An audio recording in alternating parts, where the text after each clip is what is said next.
Hey, can we talk about something? So as many of you know, I'm a big Broadway fan. Many of you also know I'm hard of hearing. I wear hearing aids in both my ears. It's been something that I've dealt with since my 20s.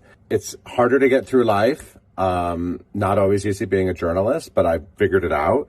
Loving Broadway as someone who's hard of hearing is difficult though. And there are solutions. And I think that it's time to talk about this. This is a no-brainer. Let's talk about the current situation on Broadway.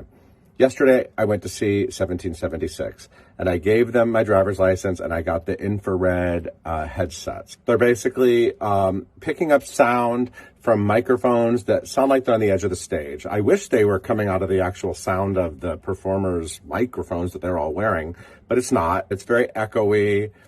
Sort of helpful, depends on the show. Wasn't so helpful yesterday, totally honest answer. I wound up at intermission, returning it and going back to wearing my hearing aids, which were actually better.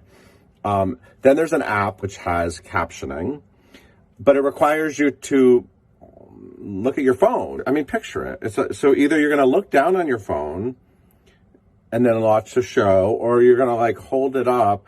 And what's happening, and there was a video I saw today, is that some performers are actually yelling at audience members who are trying to use this app, thinking they're recording the show. What about your phone battery? My phone, this phone that I'm recording this on, this battery, I'm lucky if it gets me through a day in New York City. And then, of course, there are signed performances, if you can understand sign language, for deaf audiences. But there are so many solutions out there in the world.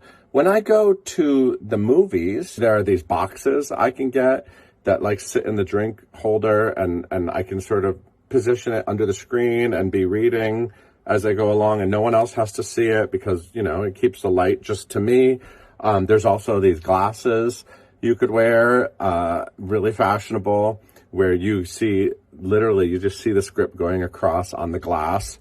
I actually wore those when I saw Hadestown at the National Theater before it came to Broadway. I don't think they still have that at the National. I actually looked it up, and it seems like what they're doing at the National now is certain performances, they're showing, I guess they're called, what are they called? Surtitles? Like they have in the opera, where you actually see the script on the set, kind of. So they're doing that for certain performances. Not ideal, because it's certain performances. I don't know why the glasses won't work at every performance.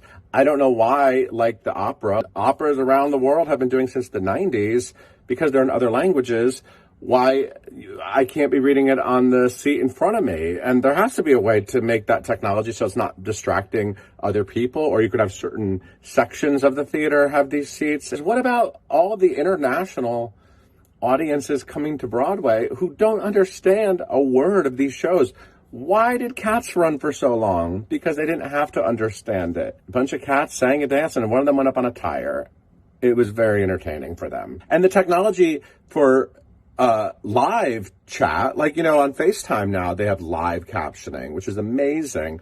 This is scripted performance. You just have to load the script into an app. And by the way, 13 shows are available for captioning.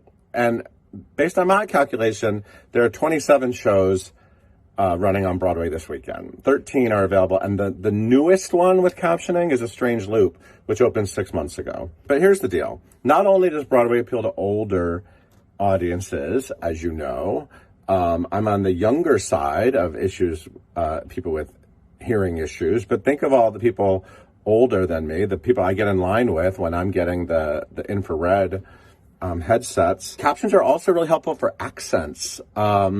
I went to see a play recently that had a lot of accents. When you have hearing issues, you have to concentrate.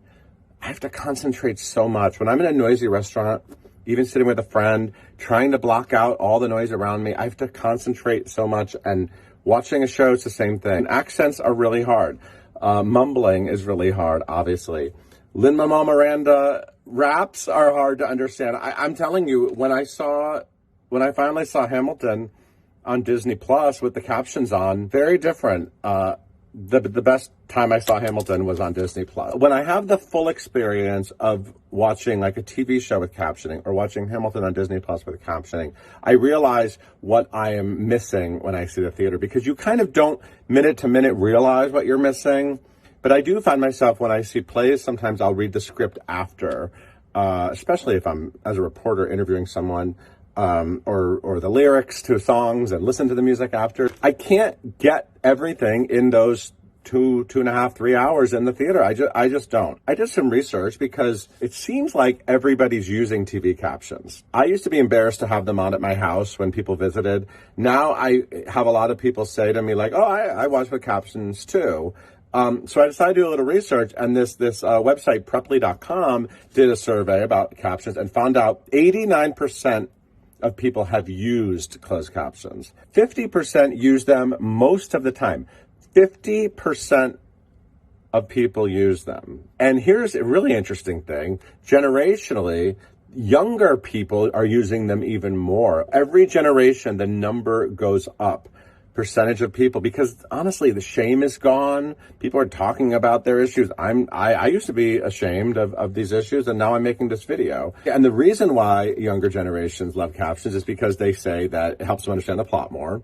68% say it keeps them more engaged. Don't we want our theater audiences more engaged? I want to be more engaged. I have a real passion to open accessibility up to audiences. I know there is such an untapped audience. Think of how many people might just not be going to the theater because they cannot engage and it's not cheap and they want to have the full experience. So I would love to help however I can, but right now I just kind of want to put this out there and really hope that we can sort of find new paths, new audiences, and just more Broadway for everyone. All right. Thanks for listening.